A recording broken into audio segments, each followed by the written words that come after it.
Welcome back to the Neshoba Valley Chamber Business Buzz. My name is Melissa Fetterhoff. I'm the president and CEO of the Neshoba Valley Chamber. And today I'm super excited to be here with Laurie and John Masiello of Predictive Monitor. We're going to talk all about all of what Predictive Monitor does, but they're specifically your debut product, which is Overshield. Correct. So we're super excited to hear more about that. Welcome. Melissa, we're excited to be here. Thank you. Glad to have Thank you for you. having us. So tell us, for those that aren't familiar with the dynamic duo, tell us a little bit of your background. John and I have been married 50 years and we met in driver's ed. So we've been hanging for 54 years together. I mean, and so you're married, you work together, you everything together. Share an office. I mean, dynamic duo is kind of like, I'd say that's a good little nickname for you. Okay. We'll tell our kids. It's not what Laurie's mother would say. So, all right, but this isn't your first business. So you at some point decided to go into business together. Tell us a little bit about that. When it started, I couldn't handle it by myself. I'm not an organized person. And Laurie says, you need some help. I love that you know what your strengths and weaknesses are. Melissa, I get reviewed every year since 2001. You get a review? We review each other. We do. That's amazing. I love it. Don't tell my boyfriend. Well, Laurie's been telling me the same thing since 2001. Oh? You need to be organized and work on the top three things. Everything else keep track of, but just work on the top three things. Every I year. think he could improve on organizational skills. But at I this still need help. point, I know he's not going to get there. So how many stars does he get every year?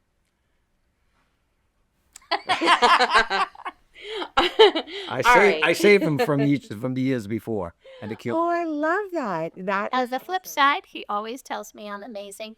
Oh, he does always tell you you're amazing. He does. Yeah, he is. Every morning. Oh, John, we love that about you.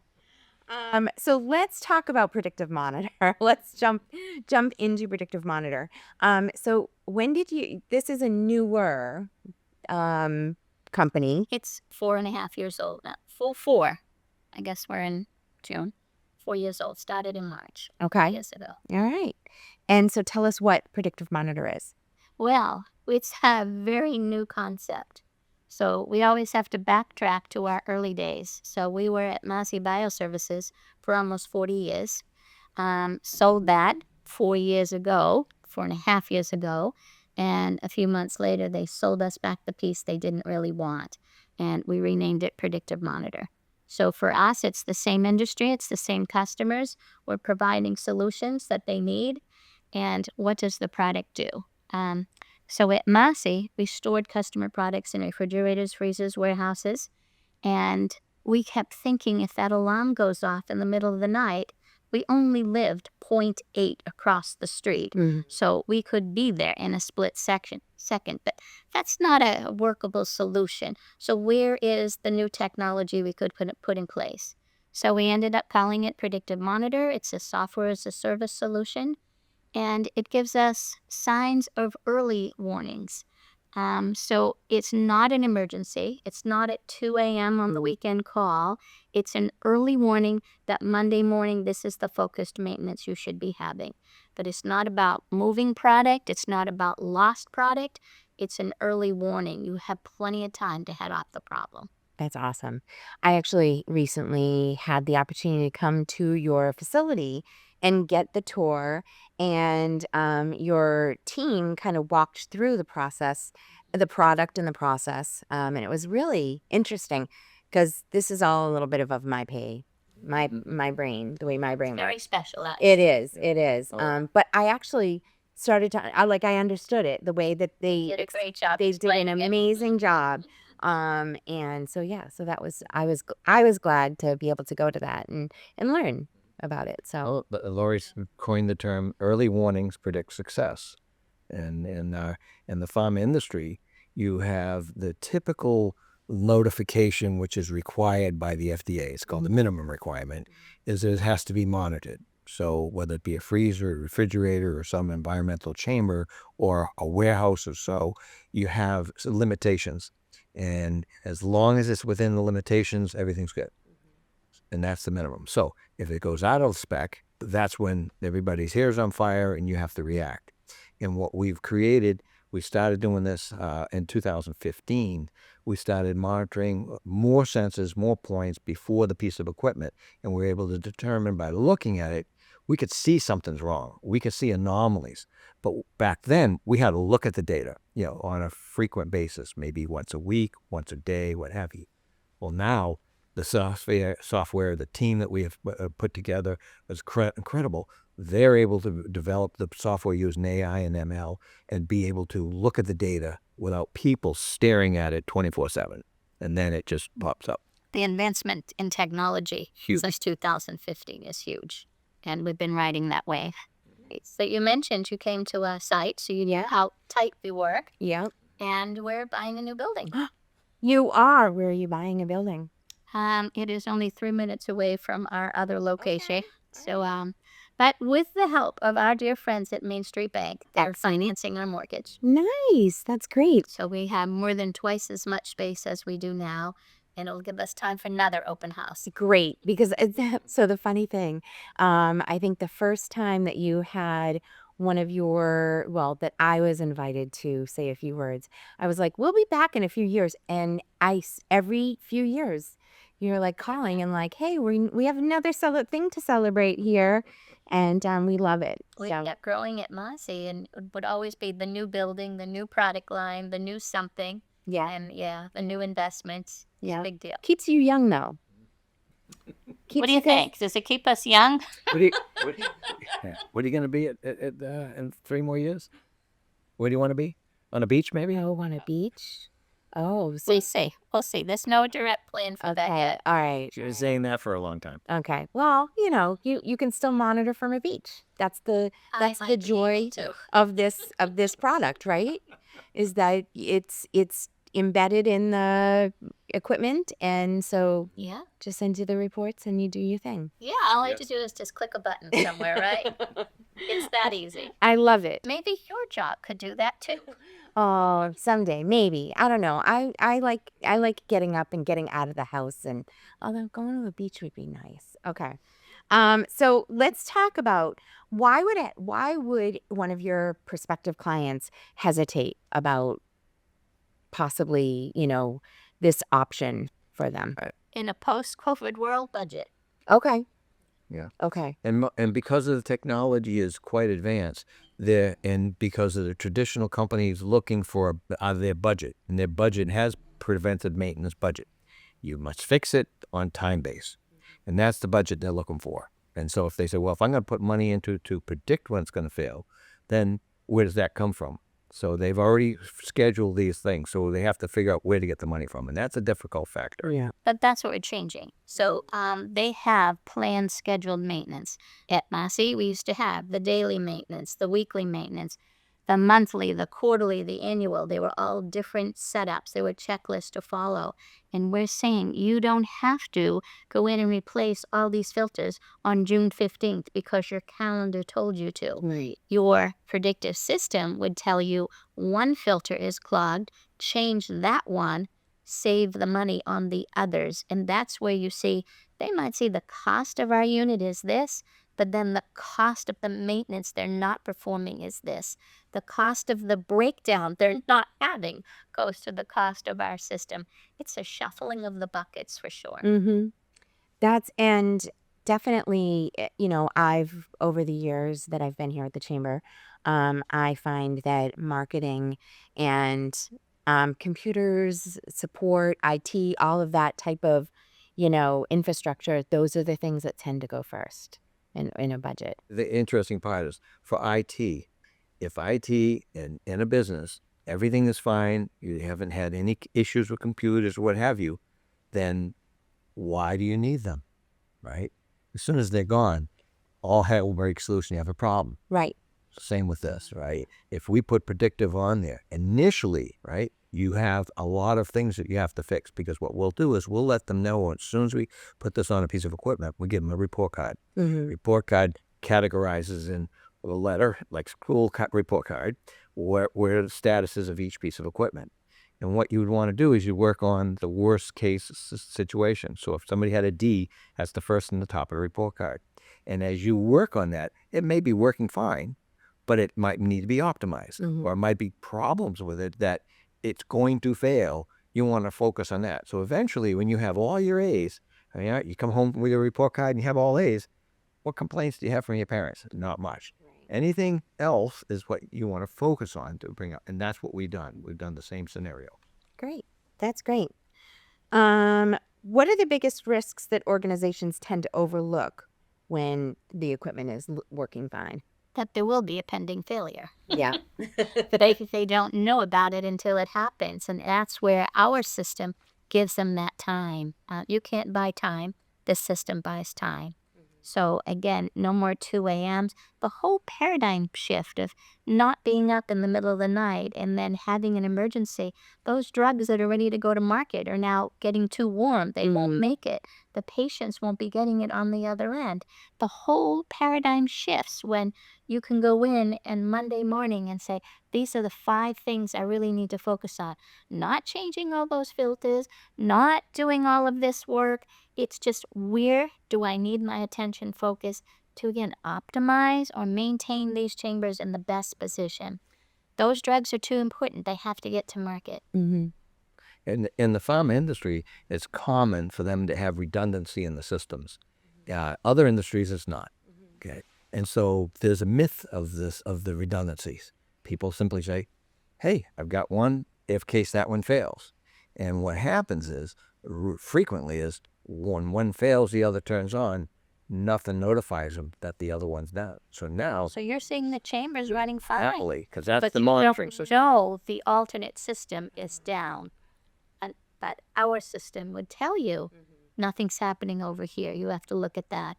Again, your Monday morning, your chamber's still running. Monday morning activity, start looking into what's going on over there. Okay. But if you don't have sensors in those areas, you won't know there's a pending problem. John, could you touch base on the changes in the Freon? Well, there's the global issues with the warming, and the Freon has been changing significantly, the regulations. Oh. And with that, in order to get more energy through the refrigerant, they're adding different components to it, different chemicals. And they're putting things that are more explosive, more flammable, rather, to speak of. And so it changes the whole operation of the systems. So you cannot just simply you can keep running your system, but if a component fails, the rules are you can replace that one component. If two significant components fail, you have to completely redo the system. Picture this: you have a warehouse the size of the building here in Phoenix Park, okay, of a cold room, and the system has failed. 2 parts have failed. It's full of product. What's the option? Well, the rules say you must shift them and take everything down. Well, where are you going to put all this product? It's just it has its good purposes, but it's going to be really handcuffing the industry. But as these systems get older, they develop leaks as well.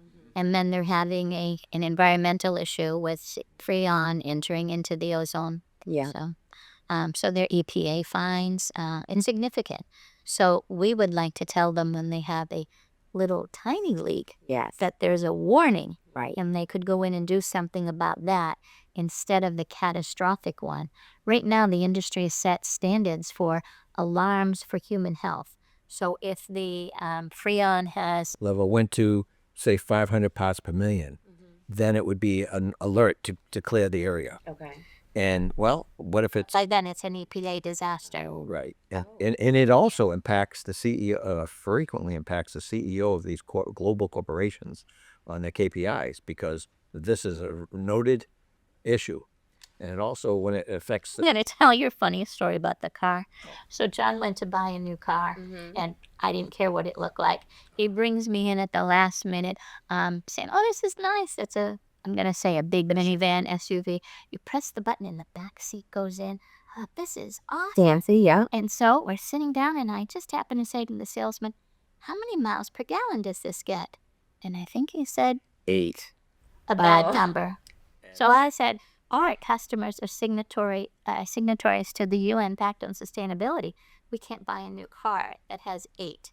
But our customers are signatories to the UN Pact on Sustainability, and they pass that down to us. What are the things that you can do to improve? Yeah. And so when they're having an environmental release, it's huge on their scale. Yeah.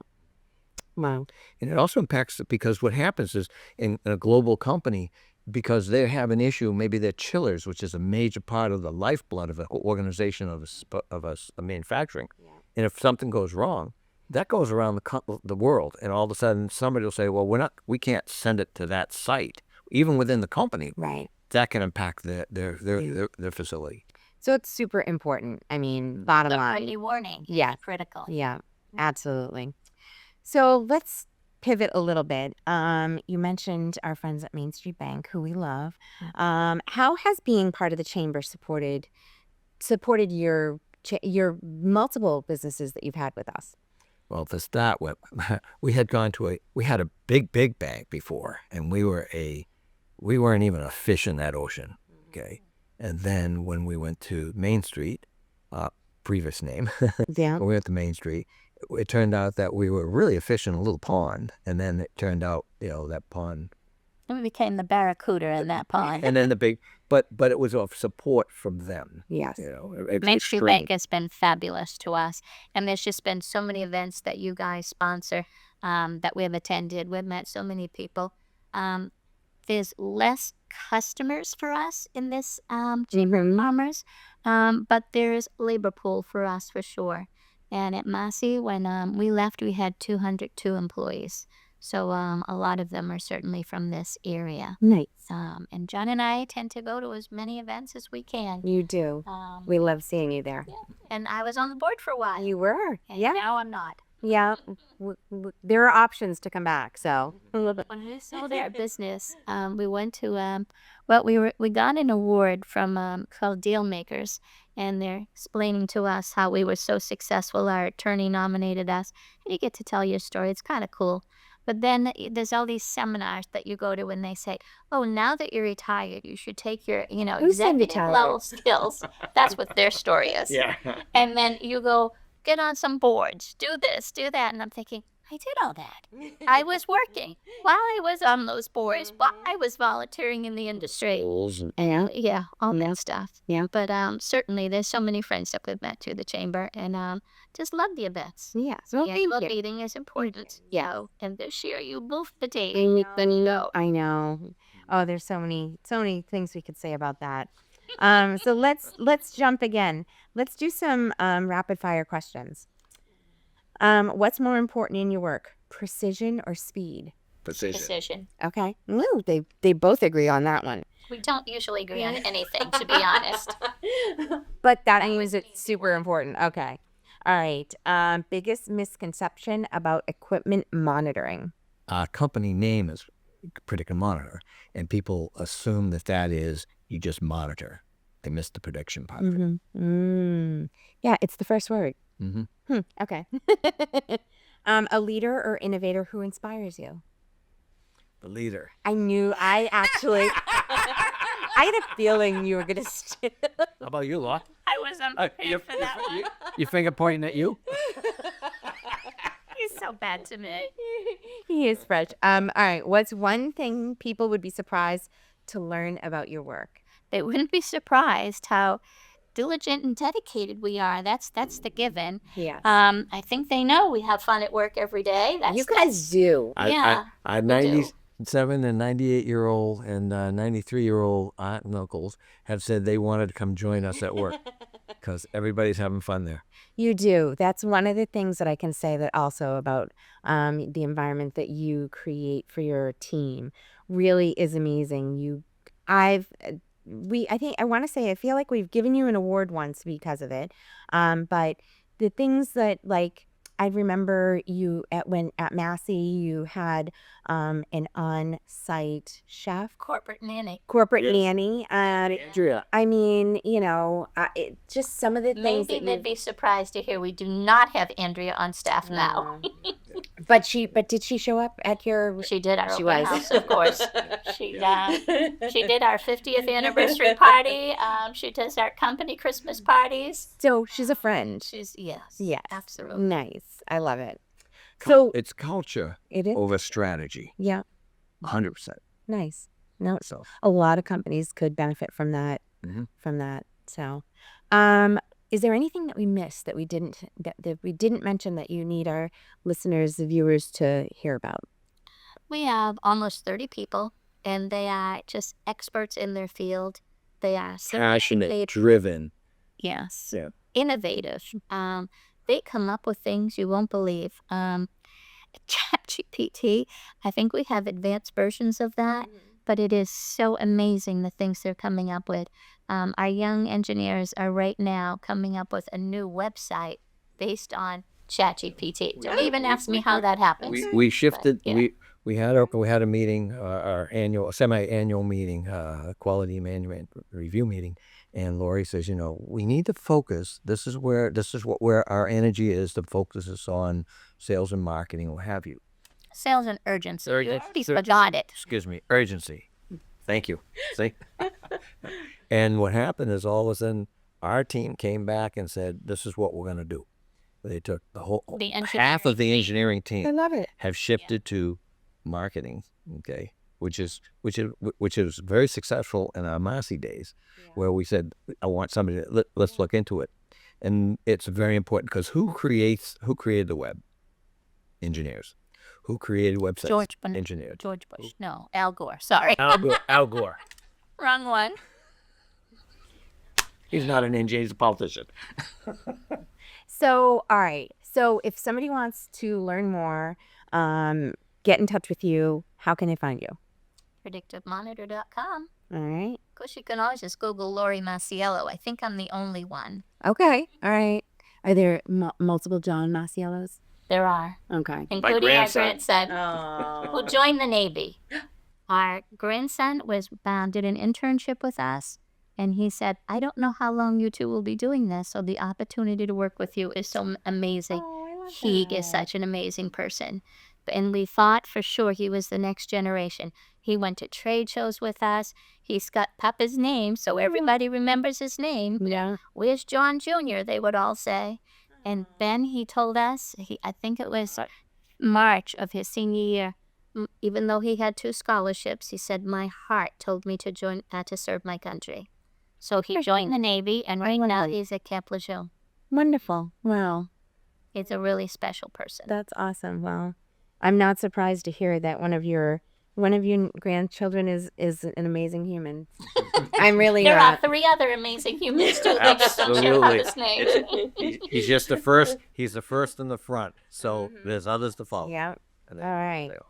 Well, thank you for joining us today and talking about this. So predictivemonitor.com. Yes. People can find out more information. Thank you so much for joining us, and keep me posted when the next celebration is. Stay know, tuned. this summer. Yeah, All stay right. tuned. It will be. Okay. All Thank you, right. Melissa. Thank you Appreciate so it. much. Thanks for having us, and thank you to the Chamber Thanks to and Chamber. for everything you do at the Chamber. Thank you. It's something that I love. So Labor of love. yep. Yep. exactly. As they say, you never work a day in your life when you love what Exactly. you're doing. That's true. Absolutely. Some days I feel like I'm working, but most of the days I feel And someday there should be a beach. right. I like that idea. Thank you so much for tuning in, and very special thanks to AJ of Clear Signal Productions, our podcast producer, for making this episode possible.